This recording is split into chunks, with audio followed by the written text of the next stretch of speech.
to the Daily Freakout for Wednesday, the 27th of May, the day before Rent Day, but that's just me.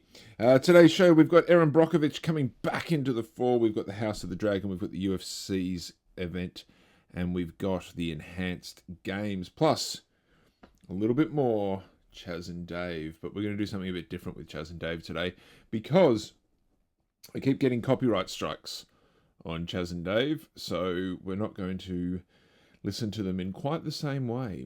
Yes, very mysterious. Not going to live up to any of that kind of hype. Let's get straight into it, even though the technology has stopped working for a split second here, guys, so hold on with me. There we go.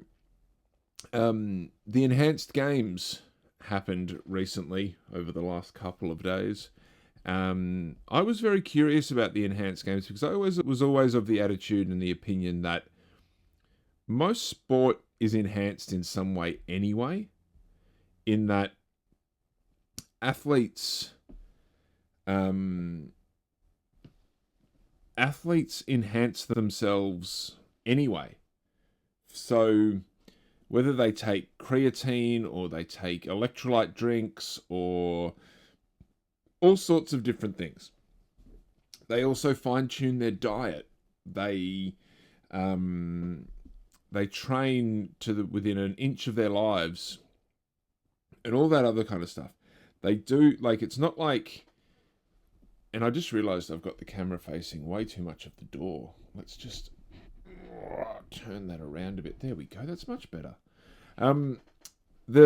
It's not like athletes don't put themselves at risk, because I assume the reason why we don't have rampant drug use is because in sports is because under the pretense of we're trying to be healthy and we don't want athletes to harm themselves and it's dangerous and all that kind of stuff.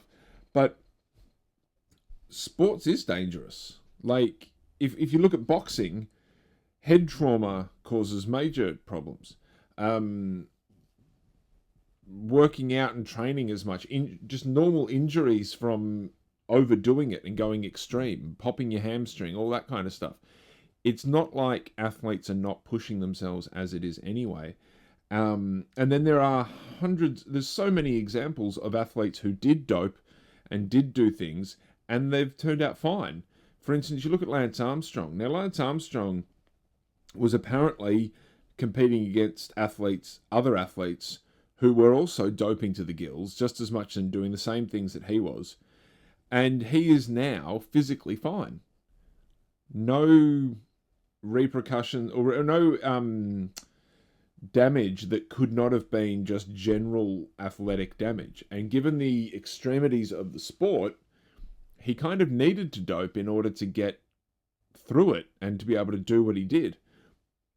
So to suggest that there's no safe way to do these things and that there are certain drugs are bad and certain drugs are good, I really doubt that kind of thing. So the Enhanced Games was something that I was curious about, and I thought it would be interesting. Let's see what happens if we allow athletes to go crazy, as it were, and we take the rules away and the shackles and all that kind of stuff. It turns out, not much is different. Apparently, so it was the big thing that I've just learnt recently whilst listening to another podcast is that it was literally just and I quote here from right in the middle of this article here from the ABC, as a no-expense-spared advertising festival to promote a brand whose goal is to sell performance-enhancing drugs to wannabe biohackers.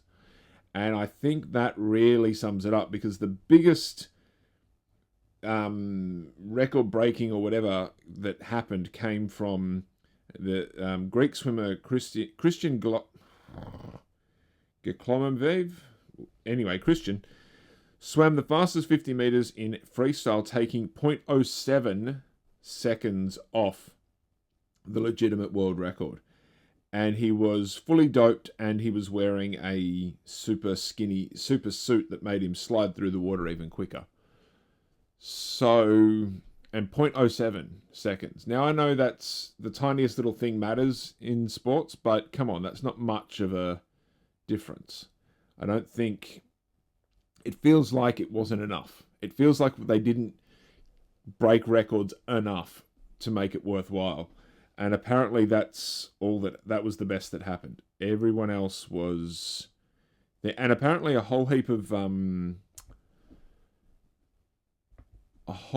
of athletes won, and they were not juicing, and they were natural.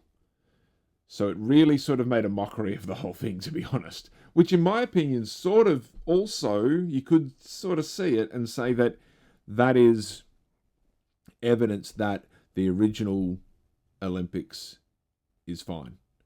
And that the doping and the restrictions that they have aren't really restricting much. And maybe if they just loosened up on the restrictions, it wouldn't make that much of a difference. Who knows? I don't know. I'm no expert. Let me know what you think in the comments. I want to know, what can we do better? Should we allow athletes to dope? Because it would be a better event for us as as spectators. But then also, should we be looking at recovery and not trying to push athletes too far, because they are humans after all? I don't know. Let's listen to a little bit of Chaz and Dave and tell me if you can tell what's different.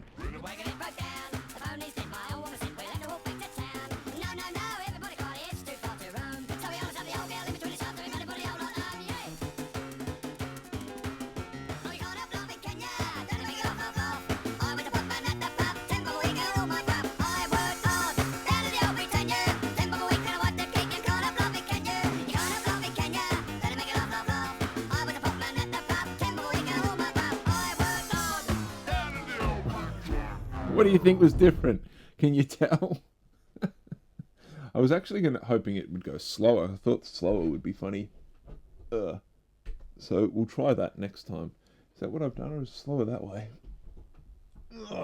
There we go. We'll see what happens. Chaz and Dave are calling my copyright, and the good thing is no one watches this show, so it's not really affecting anything or anyone, or stopping anyone from watching. Oh, remember Erin Brockovich?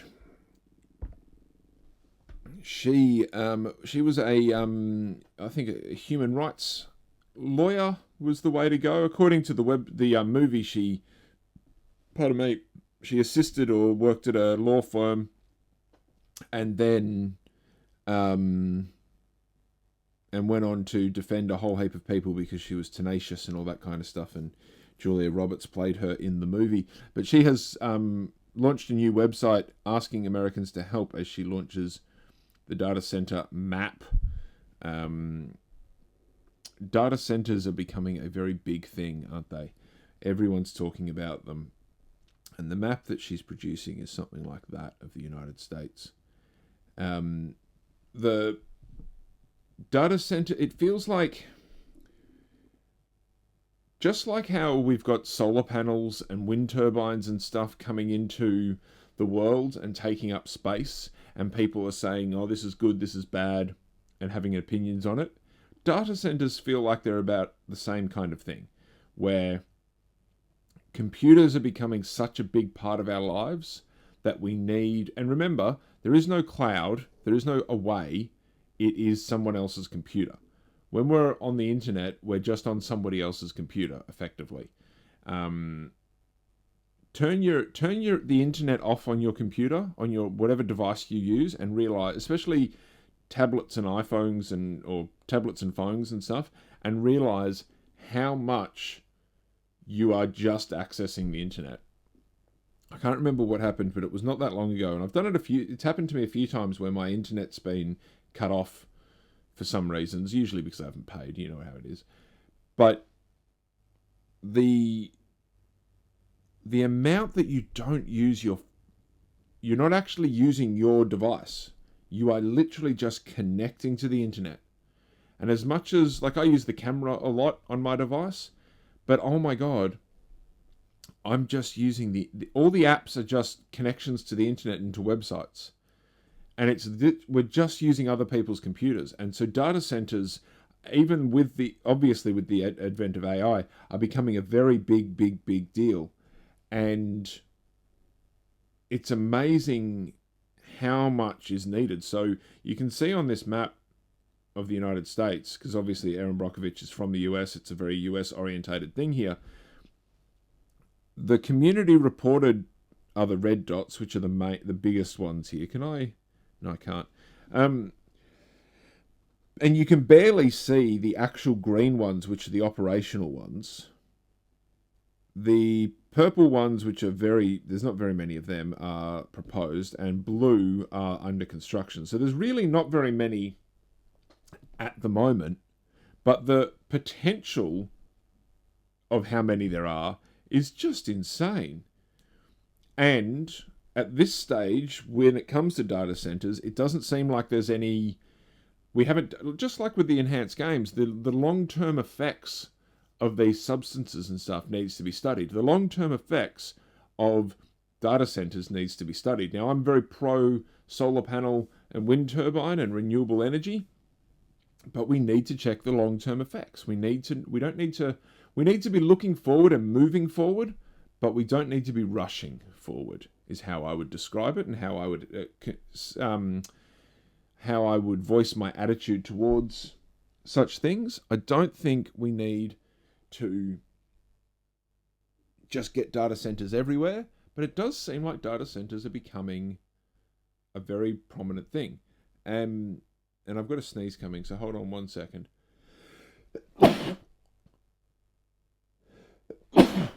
Oh, that's the professional nature of this show. Sneezes for everyone. The data centers are a thing, and I look like I'm stoned as hell at the moment. So I apologize if you think that, because trust me, I'm not. I wish I was, but I'm not. My eyes are just red for some reason. I had an alright sleep, but the data centers are becoming a major thing, and it's not necessarily a good thing. I don't know how I feel. Let me know in the comments what you think. According to the website statistics, more than 2,716 reports have been submitted, with the most in Texas as of Monday. The state is home to more than 460 data centers, according to the data center map. The greatest concern among communities was water, followed by electricity, health, and wildlife. Yeah, these things apparently need major fresh water to keep them cool. My thought, obviously you've got to keep them cool for their own usage, like their own way of running and stuff. And apparently they're noisy because it's just hard drives whirring away. Why don't we use that heat for stuff? Is this something where it's like you could have a personal data center in your house that warms up your house? I don't know. I think that's possibly a very absurd thing to suggest. But why not use the heat coming off these data centers for things? I remember seeing one time, not that long ago, there was a computer of some kind that was using the heat from the computers in a greenhouse to warm up for the plants, and the runoff water or the excess water was then used to water the plants as well. So if you've got a data center next to a greenhouse and the water that's being used to cool them comes out, but it comes out warmer, doesn't it? But it's going to cool down again. I don't know. It feels like there should be a way to integrate these data centers into our lives in a much better form. But unfortunately, it seems that that things are going. So if you're in the United States, go check out Erin Brockovich's website. Oh, that's Erin Brockovich right there. Doesn't look anything like Julia Roberts. What is the actual name of the website? It is brockovichdatacenter.com. Go check it out and report your local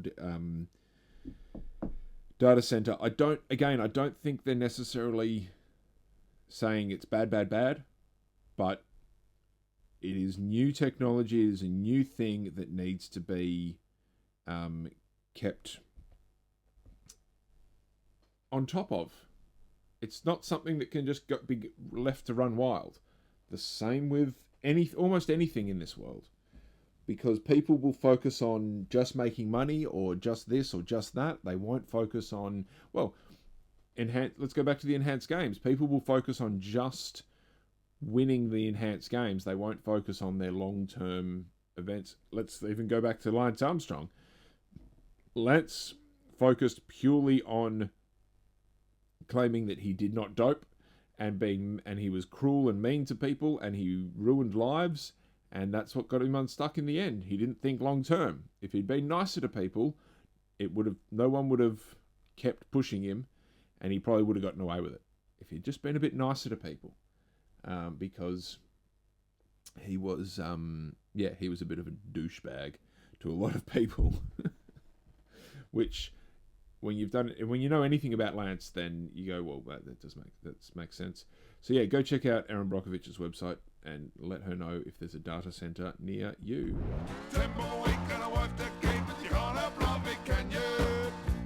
Now Percy Jones had got the hump of living all alone, so just to keep him company, he bought a gramophone. He played it night and morning till it must have turned his head. One night he rushed the doctor's house and pulled him out of bed with one shot. I'm really curious. I'm going to be curious to see if Chaz and Dave, if I get the copyright strike on this one, because we've gone really fast and we've gone really slow and we're almost at the end of side one. So we'll have to come back to that. We'll see what side two gives us tomorrow. Because even though it's not restricting any of my views and stuff, and I'm getting none, I'd prefer not to get the copyright strike, to be honest, if I'm honest with you. I used to be a fan of the UFC. I am still a fan of mixed martial arts. I was very disappointed with Rousey Carano recently. That was a very disappointing fight.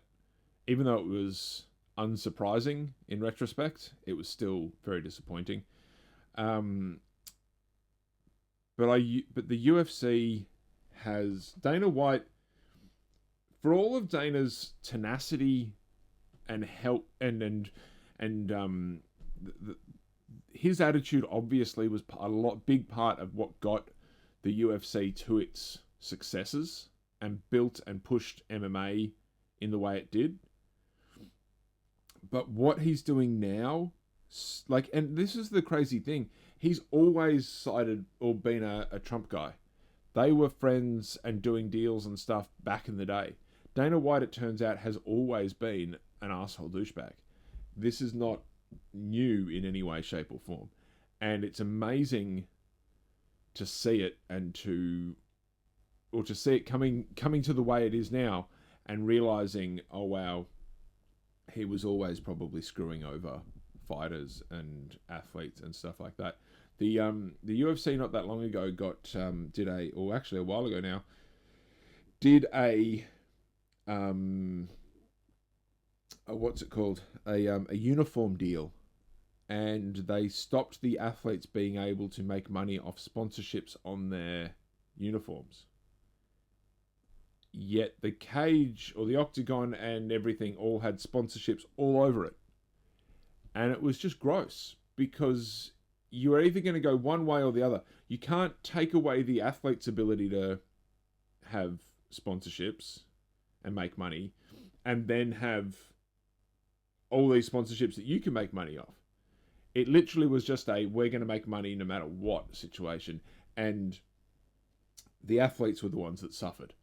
And so, and as a worker, as a person who believes in the people doing the labor, doing the job, should be the ones to make the money. Like, Dana just comes across as one of those classic bosses who's just like, I'm going to make all the money, screw the workers. I don't care about them. I'm going to pretend I care, but I don't care, because I'm going to make all the money, and it's all about me.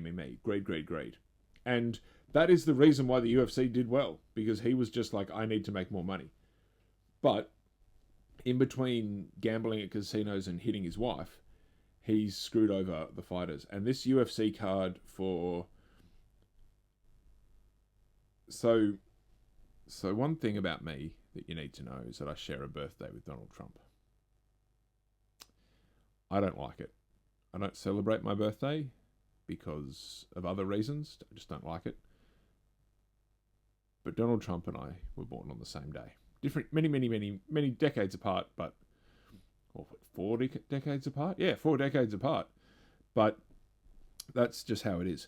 And so the fight is going to be on my birthday, and it's apparently going to be celebrating not only Donald Trump's 80th birthday, but the America's 250th birthday. And I'm a fan of mixed martial arts. I'm a fan of the UFC, or was a fan of the UFC, but this is gross. This is not. I don't know. There's just something wrong about it.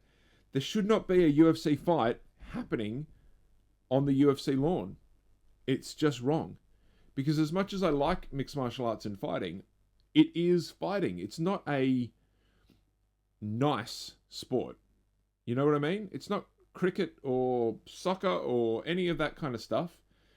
It is a violent, destructive. The goal is to hurt the other person. The goal is to harm and damage the other person. Like, that's the goal. That is the point. That, to me, should not be associated with the leader of the country and a place like the White House and that kind of stuff. And I'm not impressed. I don't think it's a good idea. And it just is gross. And I look forward to all the different other MMA promotions that are popping up at the moment. Even though I was disappointed with Carano Rousey, I like the idea of MVP, I think they're called. I like apparently Scott Coker's got a new promotion coming soon. Everything else is better, and especially amateur. I like the amateurs because obviously they're not doing it for the money as much as anyone else. They're doing it for the love of the sport and the technique and all that kind of stuff. And I will probably watch, but I probably won't pay.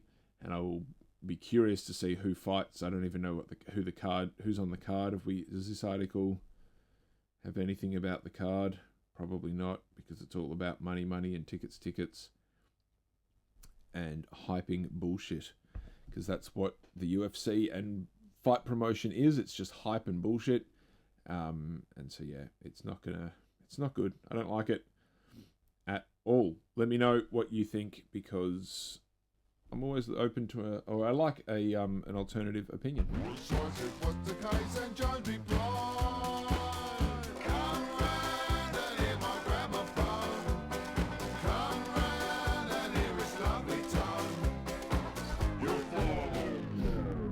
It looks like I've been crying almost. That's what my eyes look like at the moment. It looks terrible. Maybe it's the lighting. Maybe the lights. What if I happen to turn that off? Do I look better? That makes no difference. Barely any difference. Anyway.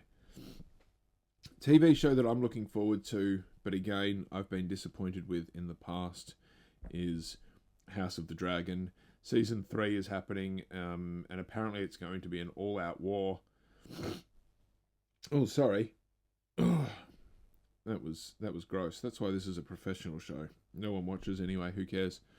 We're almost at the end of the episode for today, and I'm telling you now, this is the most unwatched part of any YouTube or internet show ever. Apparently, this is the penultimate season, so there's only going to be 4 seasons this third season. Season 2 was average at best, and just slow. So they went really fast in a way with season 1, because they did some time jumps and some skips so that we saw them as young kids, and then we saw them as adults with kids. And then season 2 was just a lot of, it's gonna get serious, it's gonna get big, it's gonna get this, it's gonna get that. That was what that was. And we're still sitting here going, okay, make it big. Let's do something. Let's have some fights. Season 2 was just preamble and foreplay. And I've got nothing against foreplay. The problem with Game of Thrones season 8 was the lack of, I was going to say the lack of foreplay, but that's kind of not true. There was no foreplay. There was no climax for season 8. That was the problem with that. But season 2 of House of the Dragon was very much just all foreplay, and then and we're done. It's like, wait, sorry, what? We got all this suspense, we got all this tension, it was great, and then nothing happened. Now, I deliberately have not read or watched or listened to anything about the full story, because the full story of this has been out in a book for a long time, so people know what's coming. And I somewhat deliberately chose not to find any of that out, because I didn't want to ruin the suspense and stuff like that. So I don't know. This next season could be all fight and nothing, but given that there's a fourth season, I assume that's when the final people die and we move on. So this season I don't think is going to be... It's still not going to be conclusive. It's still not going to feel satisfying. And it's going to be... And don't get me wrong, that's hard to do for a TV show. If you know you've got a fourth season to do, you can't conclude, and you're only really telling one story, because this whole thing is the one story about this group or this era of the family infighting, because this family has been infighting for a long time, but this is the one section, this one group of the family are infighting, and it's just, I don't know what to do. I don't know how excited to feel, because it doesn't feel like, or it's unlikely that we're going to get anything too huge, because the fourth season's coming. This article is all about how they did a photo shoot with 3 of the characters. It's not really much about the actual show, although Ryan Condal, the series co-creator and showrunner, reaffirms that season 4 is the end. I can't speak for everybody else involved with the show and HBO and all that, but yes, that is very much my plan. So he is planning that there's only the 4 seasons, blah, blah, blah. Season 3 premieres in about a month, which is kind of good. He says, it's all out war, Mitchell remarks on the new episodes. It's just a blitz straight out of the gate. Good. That's what I want. That alone will likely be music to the ears of Game of Thrones fanbase. Yes, it is. Which collectively had a lot to say, both good and bad, about the sophomore run in 2024. George R.R. Martin, the author and architect of this entire fantasy universe, got in on the discourse. Yes, he wasn't that impressed either. But he hasn't been impressed with everything that anyone's done with his work. I can't remember what I was listening to or watching not that long ago, but everything he's ever done that's been adapted for TV, he's not been happy with. And I get it, because it wouldn't... You have an image in your head and you do it, and then somebody else does it, and it's like, oh, what the hell? Oh, we've got a trailer here. Let's see if we can get that to pop up and actually play something. It's going to be interesting. It's going to be interesting. Let's see if this works.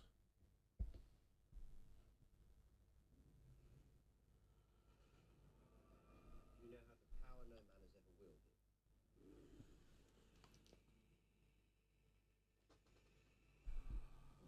have an empire unassailable and near. And our children will rule it forever and a day.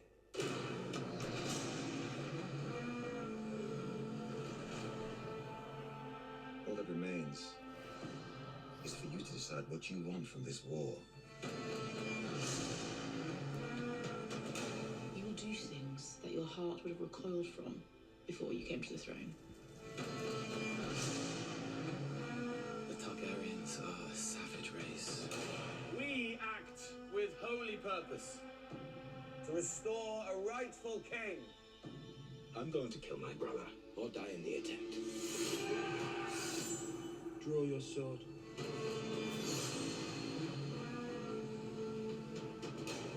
Look to the sky. Doom and ruin surround us. We will all become beasts before our end. It is no longer safe here.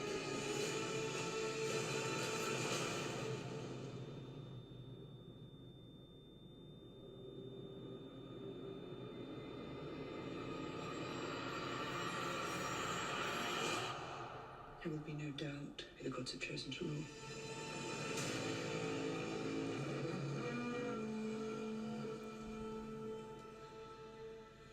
Well, I hadn't seen that until just now. Plans start for $10.99 a month. Yeah, I hadn't seen that until just now, and that looks good. That does look good. That looks fun. I do feel like now, given that there's about a month, I should do a rewatch of the first 2 seasons. But that does look good. It looks like it's going to be full out battle, which is fantastic because that's what the seasons were missing. So that's what we want. That's great. House of the Dragon. Let me know what you're looking forward to. No spoilers. Don't say any spoilers. But let me know what you're looking forward to for House of the Dragon season 3 or any other. I need a new TV show. If you're watching in this point, give me a new TV show to watch. And again, remember, if you have watched this far, send me an email, bobbyfreakout@gmail.com, and you can have Chaz and Dave's Knees Up Jamboree bag number 2. I will send you the record. And you can even have Dr. Dollywell over there, which was last week's record of the week. Thank you so much for tuning in. This is the Daily Freakout for Wednesday, the 27th of May, 2026.